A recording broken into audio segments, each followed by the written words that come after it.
తాకట్లో ఉన్న మీ బంగారాన్ని విడిపించి ఆ రోజు ఆన్లైన్ రేటుకి కొంటాం. Sharma gold company. నమస్తే, వెల్కమ్ టు సుమన్ టీవీ. నేను గిరిజ. ఇవాళ మనతో పాటు ప్రముఖ ఆధ్యాత్మికవేత్త, భారతీయ శంకర పీఠ వ్యవస్థాపకులు బ్రహ్మశ్రీ తిరుపతి మూర్తి అవధాని గురువు గారు ఉన్నారు. వారితో మాట్లాడిద్దాం. గురువు గారు నమస్కారం. ఓం శ్రీ మహాగణాధిపతయే నమః.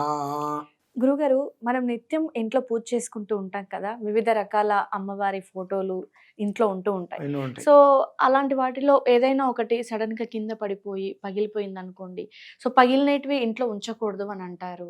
అండ్ ఇంకొకటి ఏంటంటే, వాళ్ళకి కొన్ని రకాల ఫోటోలు చాలా సెంటిమెంటల్ గా ఫీల్ అవుతారు. మాకు ఈ ఫోటో వచ్చాక కలిసి వచ్చిందనో, అవును. పూజ బాగా అయిందనో అది ఉంటుంది. ఉంటాయి, అవును. అండ్ ఇంకొకటి, బయట అలాంటి సేమ్ ఫొటోస్ కూడా దొరకవు త్వరగా. సో అలాంటప్పుడు ఏదైనా మార్గం కానీ పద్ధతి కానీ, నిజంగా ఫోటోలని అంటే నదిలో వేసేయాలి అని అంటూ ఉంటారు కదా, సో దీనికి సంబంధించి ఏదైనా ఒక చక్కటి వివరణ తెలియజేస్తారు? తప్పకుండా అంటాం. ఒక ఫోటో ఇంట్లో పెట్టుకున్నాం, ఏ కర్మ ప్రారంభమో ఏదో చేతగులో కింద పడింది, అద్దం పగిలింది, ఆ ఫోటో ఇంట్లో పనికిరాదు, పగిలిన ఫోటో ఇంట్లో పనికిరాదు అని చెప్పి అంటూ ఉంటారు. నీళ్ళల్లో పడేసేయండి తీసుకెళ్ళి అంటారు. ఆహా, బాగుంది. ఆ ఫోటో తీసుకెళ్ళి నువ్వు నీళ్ళల్లో ఆ అద్దాల పగిలిపోయి తీసుకెళ్ళి నీళ్ళలో పడేస్తున్నావు. జీవరాశులు అందులో ఉంటాయి. ముందు ఆ అద్దాల వాటిని గుచ్చుకొని అవి చచ్చిపోతాయి ప్రధానంగా. ఒకటి, నదిలో స్నానం చేయడానికి దిగిన వాళ్ళకి ఆ పెంకులు గుచ్చుకుంటూ ఉంటాయి. ఈ రెండు తీసి పక్కన పెడితే మనం ఉన్నాగా. ఆ ఫోటో తయారు చేసింది ఎవరు? మనుషులే కదా. మనకి ఈ జన్మ భగవంతుడు ఇచ్చాడు. మనకు ఏదో ప్రమాదం జరిగి కాలో చెయ్యో విరిగింది. విరిగితే మనం ఏం చేస్తున్నాం? రాడ్డో రప్పో ఏదో వేసుకొని మళ్ళీ కట్టుకట్టించుకుంటాం. అంటే భగవంతుడు సృష్టి ద్వారా వచ్చిన మనకి ఏదైనా జరగరాంది జరిగితే దానికి ఏదో ఆల్టర్నేట్ చేసుకొని రాడ్లు పెట్టుకొని రప్పలు పెట్టుకొని ఏదో చేసుకుంటాం. అటువంటిది మానవ సృష్టిగా మనం సృష్టించి ఎంతో దేదీప్యమానంగా మన ఇంట్లో ఆరాధన చేసుకుంటుంటే ఒక విగ్రహం అనుకోకుండా ఫోటో పగిలినప్పుడు ఆ అద్దం తీసేసి కొత్త ఫ్రేమ్ వేయించుకోవడానికి మైరోగం ఏంటి? కొత్త ఫ్రేమ్ వేయించుకోవచ్చు కదా, ఎందుకు వేయించుకోవట్లేదు? మన ఉద్దేశం ఏంటి? పగిలిపోయింది కాబట్టి పనికిరాదు. మీరు చెవులకో గాజులకో ఏవో ఒకటి తెగుతుంది, దాన్ని మీరు అతికించుకుంటున్నారుగా, మళ్ళీ పరేయట్లేదుగా పక్కన. ఎందుకని? అవసరం, ఖరీదు. రెండు. అంటే టీలో ఈగపడితే టీ పడేస్తున్నాం, నేతిలో ఈగపడితే ఈగని తీసేస్తున్నాం. అంటే మన బుద్ధులు అవి. టీలో ఈగపడితే టీ 10 రూపాయలు కాబట్టి టీ పక్కన పడేస్తున్నాం చెయ్యి అని చెప్పి. అదే కప్పుడు నేతిలో ఈగపడితే ఈగని తీసేస్తావు, నీ తింటున్నాం. అంటే అది మాత్రం డబ్బు కాదా? అంటే 10 రూపాయలు అయితే డబ్బు కాదా? అంటే అటువంటి విధానంలో మనం పడిపోయామమ్మా. ఇది చాలా అంటే చాలా శుద్ధ పొరపాటు. ఈ పొరపాట్లు చేయటం వల్లనే చాలా రకమైనటువంటి పాతకాలు మనకు చుట్టుకుంటున్నాయి. ఎందువల్లనంటే సంవత్సర కాలము, 6 నెలల కాలము, 2 రోజుల కాలము నీ ఇంటికి వాళ్ళు తీసుకొచ్చి రేపు ఉదయం పగిలింది, దాన్ని నువ్వు శుభ్రంగా తీసుకుని ఫ్రేమ్ చేయించుకో. నువ్వు ఇండ్లు కట్టుకొని ఇంటికి ఏదైనా చిన్న కష్టంగా ఏదైనా ఇబ్బంది కలిగితే మళ్ళీ కొత్తది ఇస్తున్నావు అక్కడ తీసేసి, ఇల్లు మొత్తం తీసుకెళ్ళి అవతల పడేస్తున్నావా? ఇల్లు నాకు అక్కడ దొరికిస్తున్నావు లేదు కదా. నీకు దేనికి పనికిరాంది, వాల్యూ లేనిది, విలువ లేనిది అనేటువంటి దేవుడి విగ్రహమేగా, దేవుడి ఫోటోనేగా. కాబట్టి ఇక బయటపడేస్తున్నాం. అంటే ఏంటంటే 100 వచ్చేస్తుందిలే. 100 పడితే ఫోటో వస్తుందేమో, అందులో ఉన్నటువంటి జీవం ఎక్కడి నుంచి వస్తుందండి? జీవం రాదు కదా, ఎప్పటి నుంచో వస్తుంది పాపం. ఫోటో ఇంట్లో అర్చన చేసుకుంటారు. కర్మ ప్రార్థం తప్పనేది అర్థం బ్రేక్ అయింది. ఏం చేయాలి? నువ్వు చేతనైతే జాగ్రత్తగా ఫ్రేమ్ తీసేసి మళ్ళీ కొత్త ఫ్రేమ్ వేయించుకో. ఆ జీవన్ రాదు కదా నీకు. ఇన్నాళ్ళు పూజ కూడా చేస్తుంటాం కదా, ఆ జీవన్ రాదు కదా. అటువంటి ఆలోచన నువ్వు ఎందుకు చేయట్లేదు? ఈ అద్దం పగిలిపోయింది కదా, ఇది పనికి రాదని చెప్పి ఎవడో తలకమాసిన వెధవాకుడు, బుద్ధి జ్ఞానం లేని వెధవాకుడు చెప్పాడని చెప్పి దీన్ని తీసుకెళ్ళి నువ్వు నీళ్ళల్లో పడేస్తుంటే తొక్కుకుంటూ తొక్కరా. అందులో ఉండి పోనీ ఏదో జలచరాలు చేదు తినేదనుకుని వస్తే అవి చచ్చిపోవా? ఈ పాపాలకి ఎవరండి మూలకారకులు అవుతున్నారు? అసలు ఇంటూ దేవుని పెట్టద్దు, అలా ఆలోచించేవాళ్ళు. పెట్టద్దు. పెట్టావా, అదేదో బ్రేక్ అయింది, పగిలింది, చక్కగా ఫ్రేమ్ మార్పించుకో. ఫ్రేమ్ మార్పించుకుంటే పనికిరాదు అని చెప్పిన వెధవాడు.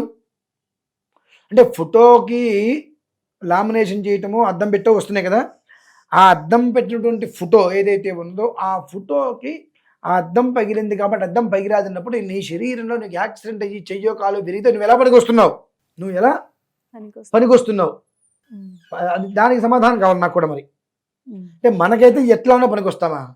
అంటే ఏదైనా ప్రమాదంలో కాలు విరిగినా, కన్ను పోయినా, చేయి విరిగినా మనం పూజలకి అన్నింటికి పనికి వస్తాం. కానీ మన ఇంట్లో మన కుటుంబాన్ని ఏ దేవత అయితే చక్కగా కాపాడుతూ ఉంటుందో మన ఇంట్లో ఏ ఒక్క దేవత ఫోటో ఉంటుందో ఆ ఫోటో ఏదైనా కారణం చేత, ఏదైనా తప్పిదం చేత, పొరపాటు చేత కింద పడి ఫ్రేమ్ పగిలిపోతే అది పనికిరాదా? ఇది ఎక్కడ ఆలోచనమ్మా? ఇవి నిజంగా మన ఒక్క ధర్మాన్ని తప్ప ఎక్కడా లేవి.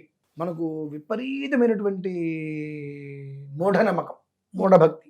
నమ్మకము, భక్తి, విశ్వాసం, ప్రేమ ఉంటే వేరు. మూఢనమ్మకం ఉంటారమ్మా.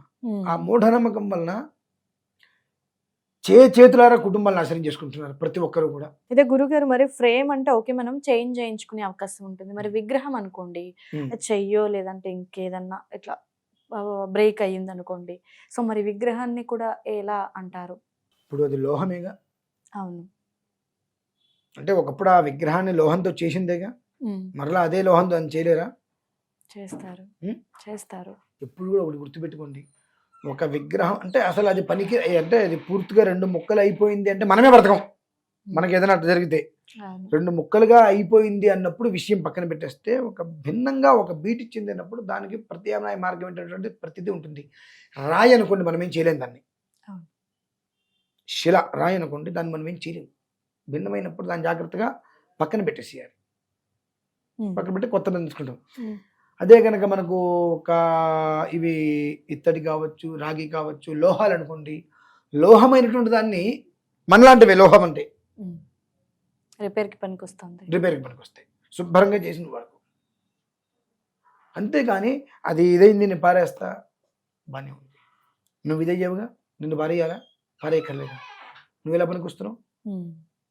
అంటే నీకు ఎన్నో రకాల ఇబ్బందులు కలిగి లోపల 4 రకాల ప్లేట్లు ఉండి, రాడ్లుండి, పూజ చేయడానికి పనికొచ్చేటువంటి నువ్వు అమ్మవారు ఎందుకు పనికిరాదు మరి? అంటే కొన్ని రాజకీయాలు మనం తెలుసుకోవాలండి. దీన్ని కొంతమంది ఖచ్చితంగా దీన్ని ట్రోల్ చేస్తారు, అది వేరే విషయం. నాకు దాని గురించి బెంగాయి లేదు. ఇంకో 100 మందికి ఈ వీడియో వెళ్తుంది, అర్థం చేసుకోగలుగుతారు కనీసం. కాబట్టి ఏదో ఫోటో పగిలింది కాబట్టి ఇంటి బయటపడేయాలనేటువంటి చాలా శుద్ధ తప్పమ్మ. అర్థం చేసుకోండి, మన ఒళ్ళు, మన శరీరం మనకెంతో, మనకేదో కాలో చెయ్యో విరిగితే మనం ఎలా అయితే కనుక కట్లు కట్టించుకొని మన విధానాలు మనం అనుసరిస్తున్నామో, అలానే ఒక ఫోటో ఇంట్లో కింద పడే ఏదన్నా ఫ్రేమ్ పగిలింది అంటే దాన్ని బాగు చేయించి మళ్ళీ కొత్త ఫ్రేమ్ పెంచుకోండి. అందులో ఉన్నటువంటి జీవం, ఆ కళ, ఆ శక్తి కొత్త వాటిల్లో దొరకదు. అది బాగా మనం గుర్తుపెట్టుకోవాలి.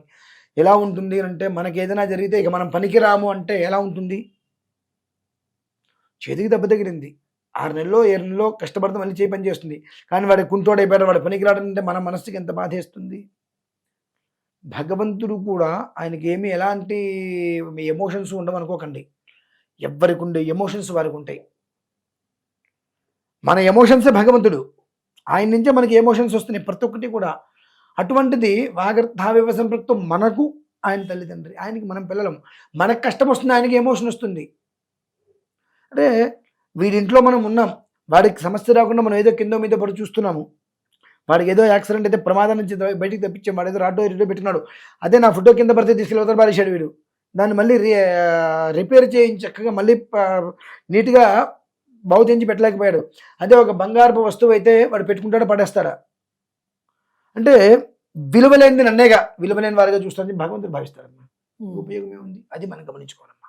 ఓకే గురుగారు, నిజంగా అంటే చాలా మంది చేస్తుంటారు ఇది, ఫోటో ఫ్రేమ్ కానీ దాన్ని ఇదవ్వగానే పాడేస్తూ ఉంటారు. అంటే పాడేయటం వల్ల ఒకటి మీరు ముందుగా అన్నట్టుగా జలచరాలకు ఇబ్బంది కలగటం ఒకటి, రెండోది మన బాడీకి ఏదన్నా అయితే మనం పాడేయలేనప్పుడు భగవంతుడి ఫోటోకి ఏదైనా జరిగితే పాడేయటం అనేది మనం ఇన్నాళ్ళుగా నమ్మి పూజ కూడా చేస్తుంటాము. సో ఆ పాజిటివిటీ ఉంటుంది, దేవుడిలో ఆ జీవం కూడా ఉంటుంది. సో అది మనకు అలాగే ఉండాలి అనుకున్నప్పుడు ఏ గుడికి వెళ్తే ఆ గుడి నుంచి ఫోటోలు తీసుకొచ్చి పెట్టుకోకండి ఇంట్లో. నేను మొన్న ఒక ఇంట్లో మీకు చెప్పాను, చెప్పారు చెప్పారు. ఎదు తీసిన చేతి కట్టిన రక్షలు, వాతాలు, ఈతాలు రకరకాలు ఉన్నాయి, అన్ని ఉండకూడదు అనిపించింది. ఏంటి అది, దేవుడికి మందిరమా లేదంటే కనుక చెత్త కుప్ప అన్నట్టు అనిపించింది. ఏంటంటే ఎటు చూసిన అన్ని మడతలు పెట్టి సులభలు చేస్తున్నారు. అది ఆ మడత అంటే తీస్తే ఒక ఫోటో, ఎందుకు ఉపయోగమైనటువంటివన్నీ అసలు అవన్నీ ఎక్కువ ఉండడం వల్ల కూడా మనకు నష్టమే. తీసేసేయాలి. మనకి ఏది అవసరమో ఇంతవరకు కోసం చూసుకోవాలి. అంతే గురువుగారు. సో చాలా చక్కటి విశ్లేషణ. సో ఆలోచించే వాళ్ళకి, అర్థం చేసుకున్న వాళ్ళకి గురువుగారు చెప్పింది చాలా క్లియర్ కట్ గా అర్థమవుతుంది. చాలా బాగా తెలియజేశారు గురువుగారు. ధన్యవాదాలు.